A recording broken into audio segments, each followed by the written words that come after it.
Mapagpalang araw, kaibigan. Ito po ang inyong kaibigan kay Jesus, Brother Manny Bautista. Minsan pa, ang salita ng Panginoon ay ating matutungayan sa Biblia. Ito po, Biblia. Pero bago tayo babasa, tayo muna ay hihingi ng tulong sa Diyos upang siya pumatnubay sa atin upang tayo po ay malagay sa tama. Kasi po, pag mali, ay talagang mali. Panginoon Diyos, minsan pa, samahan mo po kami ng aming pagbubulay ng Ebanghelyo sa oras po ito. Samahan mo po kami ng Santo Espiritu upang siya magpatotoo sa aming kalagitnaan. Sa ngalan ng aming Panginoong Yesus. Amen. Nandito po tayo ngayon sa loob ng tahanan ni dating Chairman Guillermo Saldana, Barangay 97, Sonid, District 1, Tondo, Manila. Kasama po natin siya. Ayan.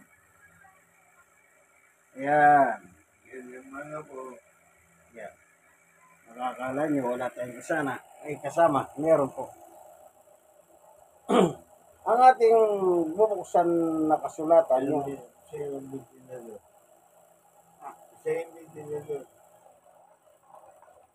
ito nakasulat sa sulat ni Juan.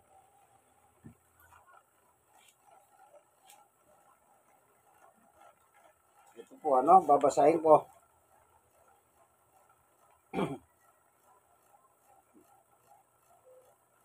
Sa 1:66, mula nooy marami sa kanyang mga halagad na tumalikod at hindi na sumama sa kanya. 67. Kaya tinanong nila si Jesus ang 12. Kaya tinanong ni Jesus ang 12. Sila Pedro po ito. Ibig din ba ninyong umalis? Yan ang tanong. Kasi po, yung iba, anong sabi? Yung iba? Ay tumalikod at hindi na sumama sa kanya. Yung iba.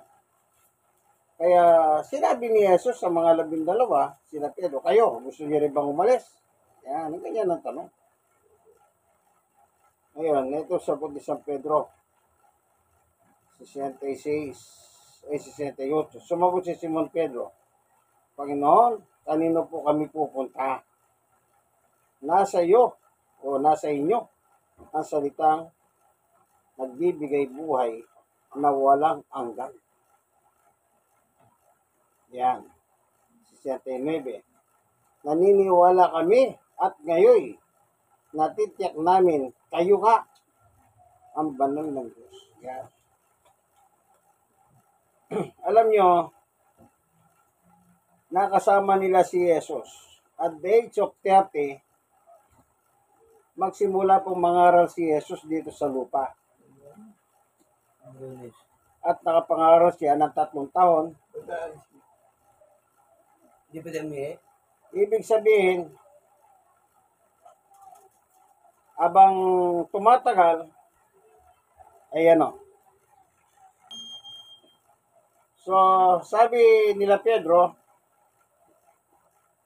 hindi sinabi ni Pedro, hindi kami tatalikod.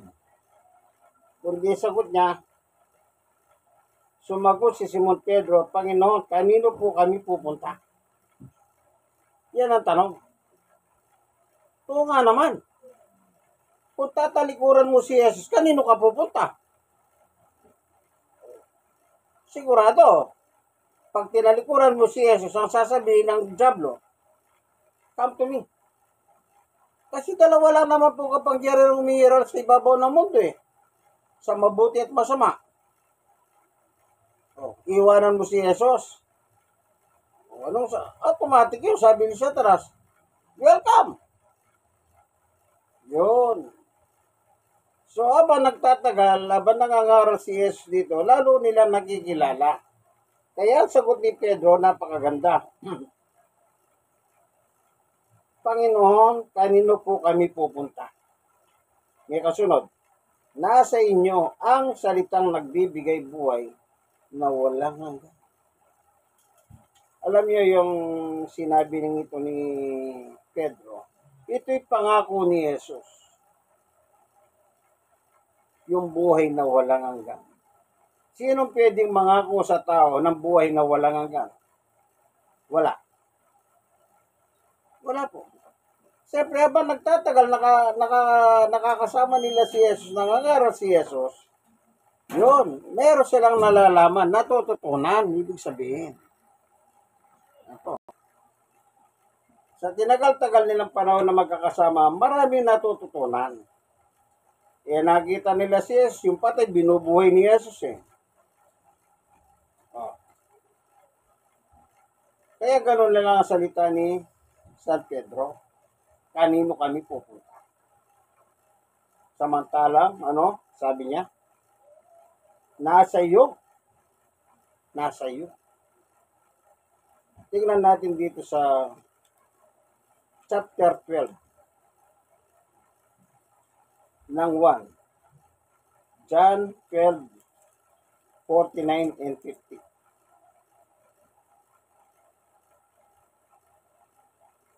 Sapagkat hindi ako nagsasalita ng gana sa sarili ko lamang, sabi ni Jesus, kundi ang Amang nagsugo sa akin, ang siyang nagutos, kung ano ang aking sasabihin at ipapahayag. Verse 50.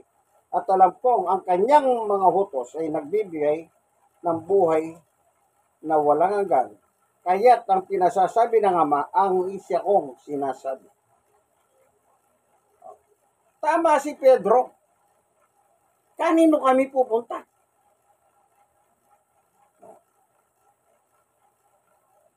Si Jesus lang po ay may pangako ng buhay na walang hanggan.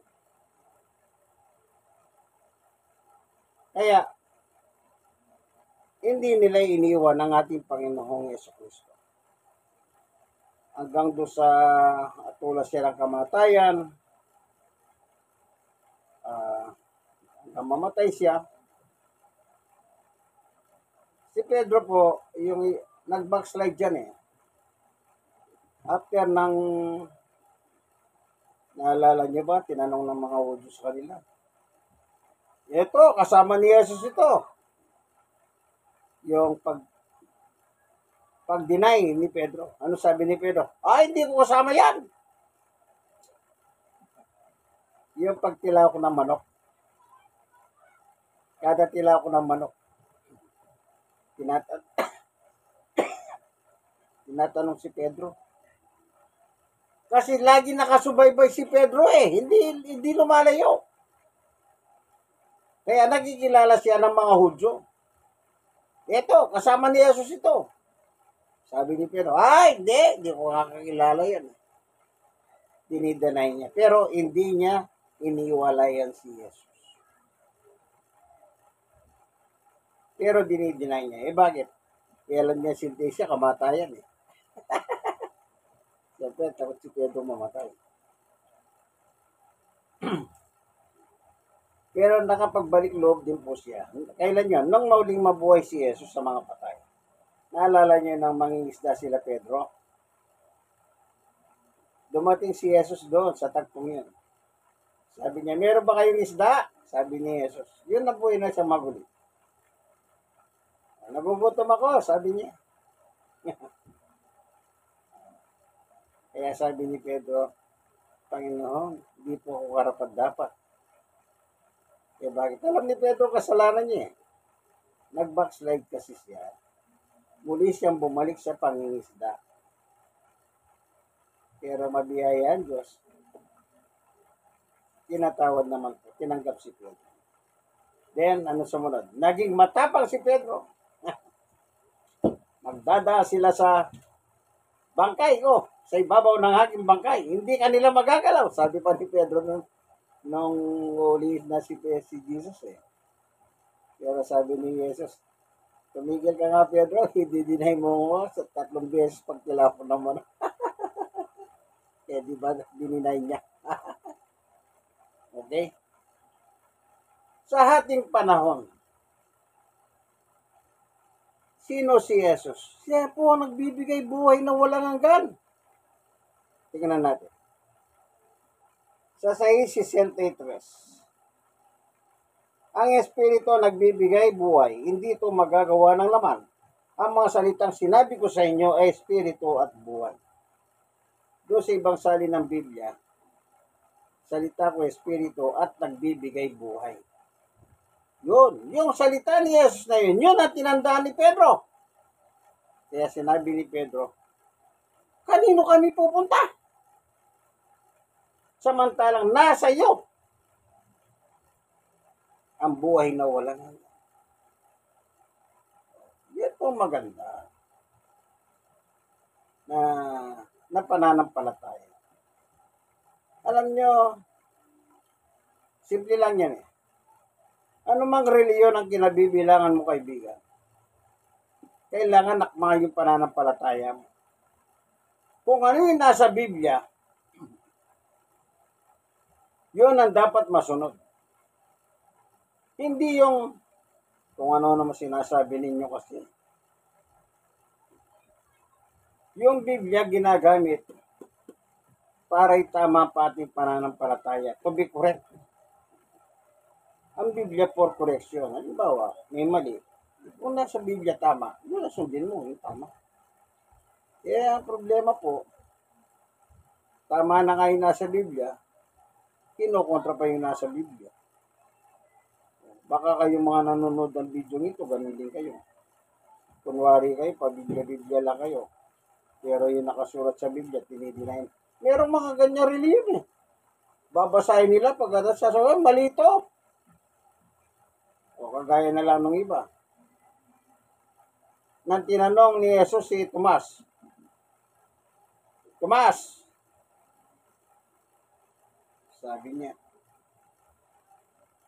tignan mo ang butas ng aking palad. Tignan mo ang butas ng aking tagiliran. Nilagay mo ang iyong kamay. Ang sabi ni Tomas, Panginoon ko, Diyos ko. Aba, yung iba reliyon, nagkakamali si Tomas dyan. Tingnan nyo, may reliyon niya. Paano man nagkakamali si Tomas? Pananampalataya ni Tomas yan eh. Ibig niyo ba sabihin yung pananampalataya ni Tomas mali? Nang sinabi niya Panginoon ko, Diyos ko kay Jesus. Pananampalataya niya yun eh. Tapos sasabihin niyo, diyan nagkamali si Tomas. Lumalabas. Mas magaling pa kayo kay Tomas. Ang tanong ko, nabuhay na ba kayo? Sa panahon ni Tomas, nandun ba kayo? Nang kausap niya si Jesus, nabuhay siyang maguli sa mga patay. Ngayon sinasabi niyo, nagkamali si Tomas diyan. Ano pa sinasabi niyo? Nagulat si Tomas diyan. Wala naman po nakalagay na sinabi ni Tomas, ay, nagulat ako. Wala. Ay, nagkamali ako. Wala rin sinabi si Tomas na ganyan.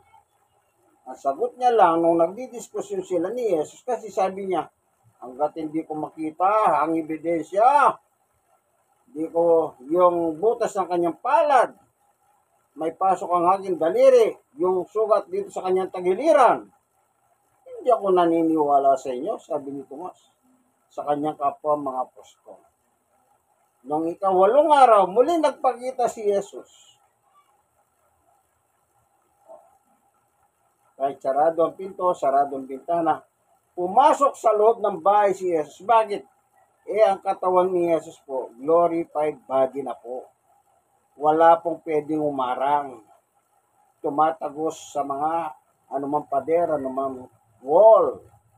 Tumatagos po siya. Kasi nga po, espiritu ang katawan niya. Yung spirit body.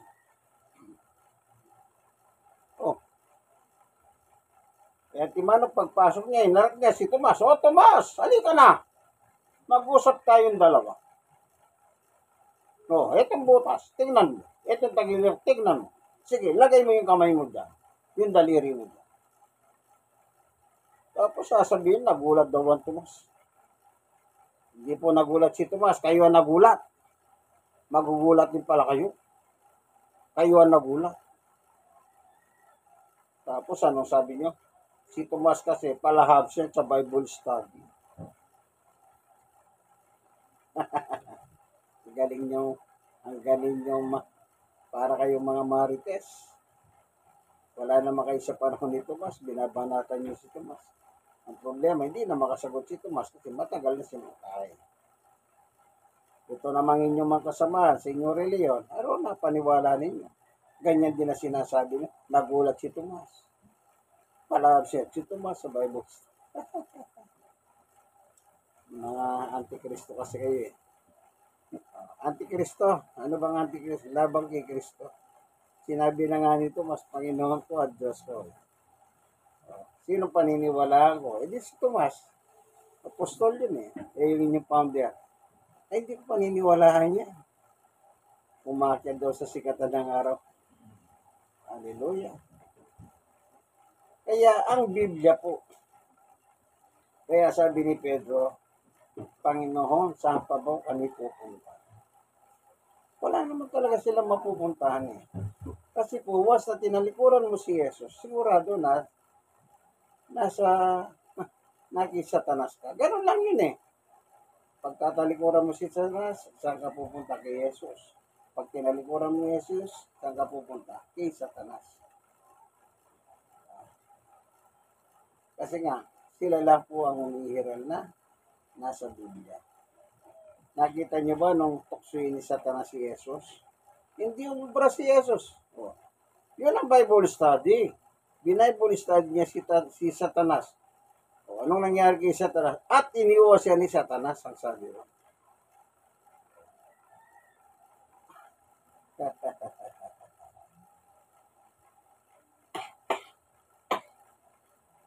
Napaupo tuloy ako sa inyo mga antikristo kayo. Kaya tatandaan niyo po, ano man ang mangyari kaibigan, mas maganda mamatay tayo kasama natin si Jesus. Kesa naman mamatay ka na wala kang kabuluhan. Kahit man lang sa iyong pananampalataya, may kabuluhan ka. Bakit? Si Jesus lang po pwede magdala sa atin sa langit. Ayon dito sa 1:14, chapter 14, verse 6. Sumagot si Jesus sa kawandahan, ang katotohanan at ang buhay. Walang makakapunta sa Ama, kundi sa pamamagitan ko. Nasaan po ang Ama ni Jesus? Mateo 6:9, Ama namin, nasa langit ka, sambahin ang pangalan mo. Nasa langit. Sino magdadala sa iyo sa langit? Sabi ni Jesus, ako. Oh. Walang makakapunta sa Ama, kundi sa pamamagitan ko. Kaya, tama si Pedro. Kanino kami pupunta, Panginoon? Ikaw ang may tangan. Ikaw ang may salita ng buhay na walang hanggan. Kita niyo po. Na kay Jesus po ang buhay na walang hanggan. Panguli. Unang 1.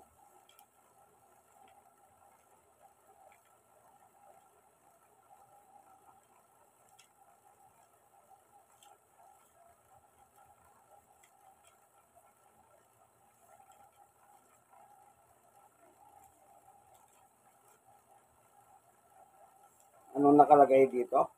Tingnan natin. Unang 1, chapter 1, verse 1. Sumulat kami sa inyo tungkol sa Kanya na sa simula pa'y siya na ang salita na nagbibigay buhay.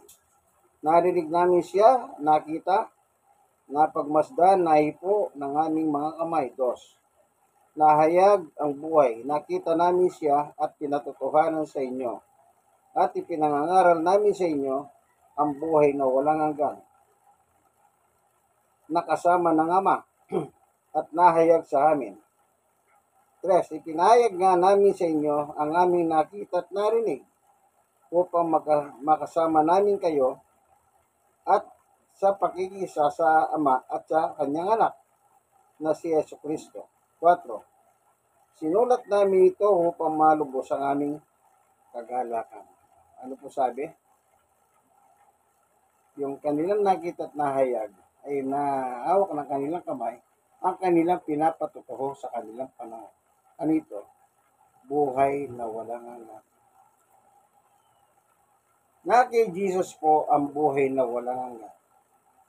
Kaya sa panahon natin ngayon, sa ngayon at present time, year 2025, kanino ka pa pupunta, kaibigan? Panahon na ng pagsuko ng ating buhay. Kung meron man po tayong pagsusukuan ng buhay natin, walang iba kundi si Jesus, ang anak ng Diyos na buhay. Amen. Salamat po, Panginoon Diyos, sa katotohanan na ibinahagi mo po sa amin sa oras pong ito. Salamat po. Nawa, buksan mo ang puso't isip ng mga tao kung hindi pa po hayo sa iyong kalooban ng kanilang pananampalataya. Baguhin mo po sila. Maraming salamat po, aming Diyos, sa ngalan ni Jesus. Amen. Minsan pa, kaibigan, like, share na share. Kayo mga na-share na, share niyo po sa iba. Huwag niyo pong kalimutan na di kayo mag-subscribe. Be my subscriber. Yan dito na lamang po, inyong kaibigan kay Jesus, Brother Man Bautista, nasa Barangay 97, Sonid, District 1, Tondo, Manila. Bye-bye.